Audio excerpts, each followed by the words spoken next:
नमस्कार विद्यार्थियों। राजकीय महाविद्यालय छबड़ा हिंदी साहित्य बीए पार्ट तृतीय प्रश्न पत्र प्रथम की ऑनलाइन क्लासेज में मैं राम भरोसे बैरवा असिस्टेंट प्रोफेसर हिंदी साहित्य आप सभी का स्वागत करता हूं। आज हम मैथिली शरणगुप्त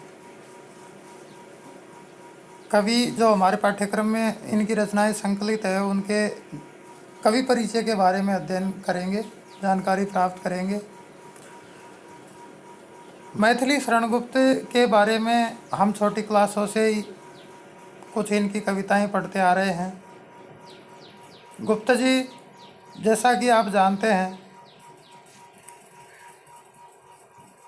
हिंदी साहित्य में आधुनिक काल में जो द्विवेदी युग है, महावीर प्रसाद द्विवेदी द्वारा जो शुरू किया गया, उस द्विवेदी युग के सबसे प्रतिष्ठित कवि हैं। गुप्त जी का जन्म 3 अगस्त 1886 ईस्वी को सिरगांव जिला झांसी उत्तर प्रदेश में हुआ। आपका निधन 1964 ईस्वी में हुआ। महावीर प्रसाद द्विवेदी एक बहुत ही क्रांतिकारी व्यक्ति हुए हैं। वो इसलिए क्योंकि उस समय हिंदी साहित्य में जो कविताएं लिखी जा रही थी वो उनकी भाषा ब्रज भाषा थी, लेकिन द्विवेदी जी ने बहुत सारे कवियों को खड़ी बोली की तरफ आकर्षित किया और खड़ी बोली में रचनाएं करने के लिए उनको प्रेरित किया। उनमें से मैथिली शरणगुप्त सबसे अग्रणी कवि थे जिन्होंने द्विवेदी जी के प्रभाव में आकर के और खड़ी बोली में रचनाएं करना शुरू किया। इसलिए द्विवेदी युग के सबसे लोकप्रिय कवि और सबसे प्रतिनिधि कवि के रूप में गुप्त जी को माना जाता है। खड़ी बोली को कविता की सरसता के अनुरूप डालने का काम सबसे पहले गुप्त जी ने किया। गुप्त जी पहले ब्रजभाषा में लिखते थे, लेकिन जब द्विवेदी जी के संपर्क में आए तो द्विवेदी जी को उन्होंने अपना गुरु बनाया और गुरु और मार्गदर्शक मानते हुए उन्होंने खड़ी बोली में अपनी रचनाएं करना शुरू की। महावीर प्रसाद द्विवेदी को वे अपना गुरु मानते थे। महावीर प्रसाद द्विवेदी हिंदी साहित्य की प्रतिष्ठित पत्रिका सरस्वती का प्रकाशन करते थे। सरस्वती के प्रकाशन के फलस्वरूप उन्होंने हिंदी को बहुत समृद्ध किया।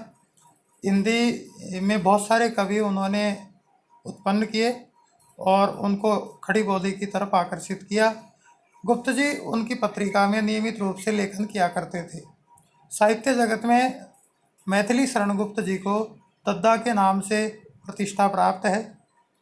उनकी प्रसिद्ध रचना भारत भारती, जो कि 1912 में प्रकाशित हुई थी, उस रचना की जो कविताएं हैं उनमें देश भक्ति और मातृभूमि के प्रति गर्व तथा गौरव की भावनाओं के कारण गुप्त जी को राष्ट्र कवि के रूप में प्रतिष्ठा प्राप्त हुई। गुप्त जी की पहली रचना हेमंत 1907 ईस्वी में प्रकाशित हुई और पहला काव्य संग्रह उनका रंग में भंग प्रकाशित हुआ था। भारत भारती जो उनकी प्रसिद्ध रचना है 1912 ईस्वी में प्रकाशित हुई। इस प्रकार से उनकी जो प्रमुख रचनाएं हैं वो इस प्रकार हैं। गुप्त जी ने 2 तो महाकाव्य लिखे हैं, साकेत और जय भारत।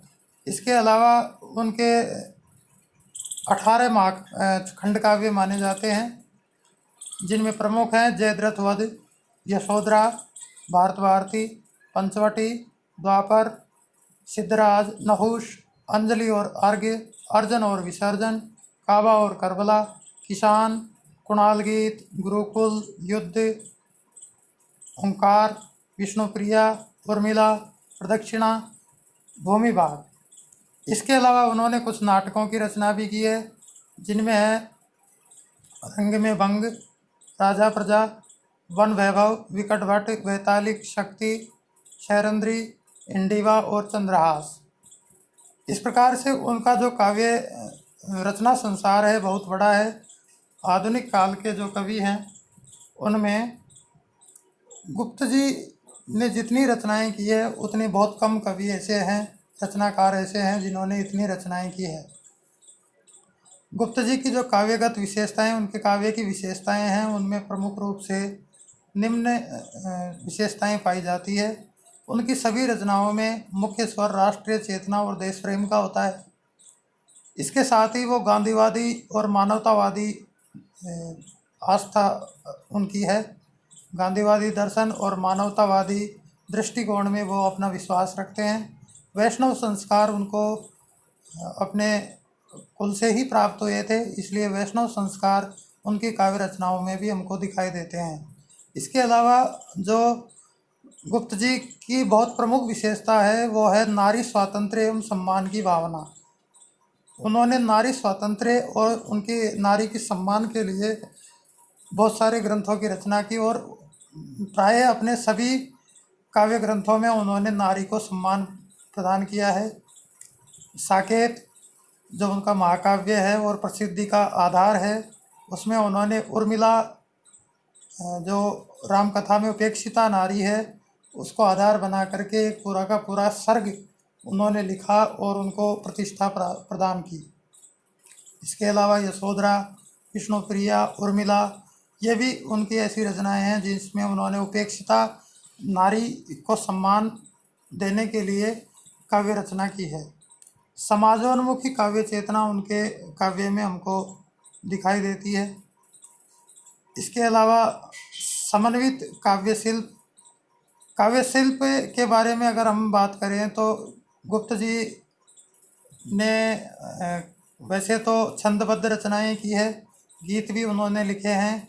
खड़ी बोली में उन्होंने काव्य रचना की है। हालांकि वो पहले ब्रज भाषा में लिखते थे, लेकिन फिर वो खड़ी बोली में ही अपना काव्य रचना उन्होंने की है।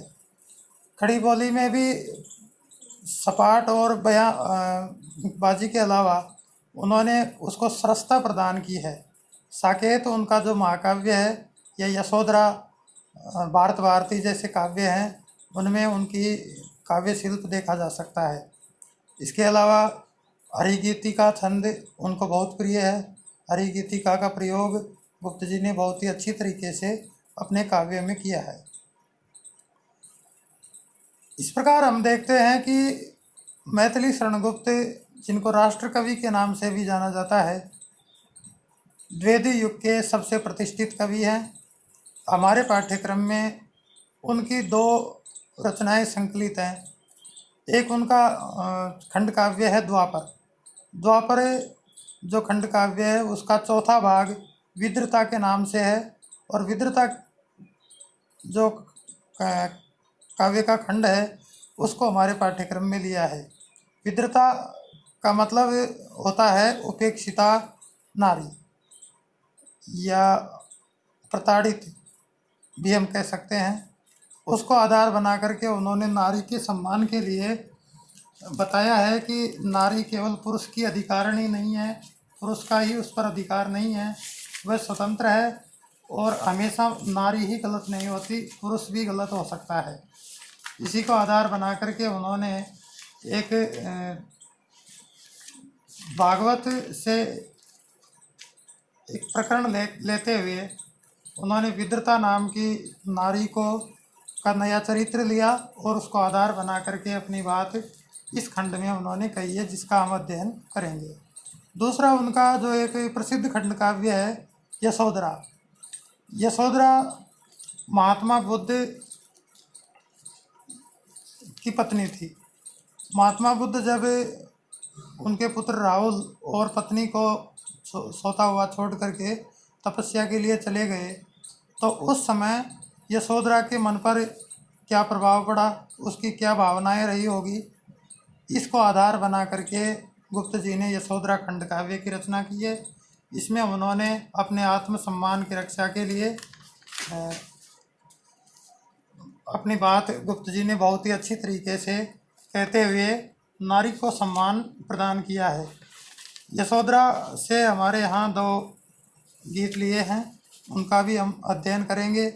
इस प्रकार से हम देखते हैं कि मैथिली शरण गुप्त की जो दो रचनाएं हैं वो हम पढ़ेंगे। आज हमने इस क्लास में देखा कि मैथिली शरण गुप्त का कवि परिचय, उनकी प्रमुख रचनाएं और उनकी प्रमुख काव्यगत विशेषताएं। ये आपको समझ आया होगा। आज की कक्षा में इतना ही। आगे हम इनकी रचनाओं का अध्ययन करेंगे। नमस्कार।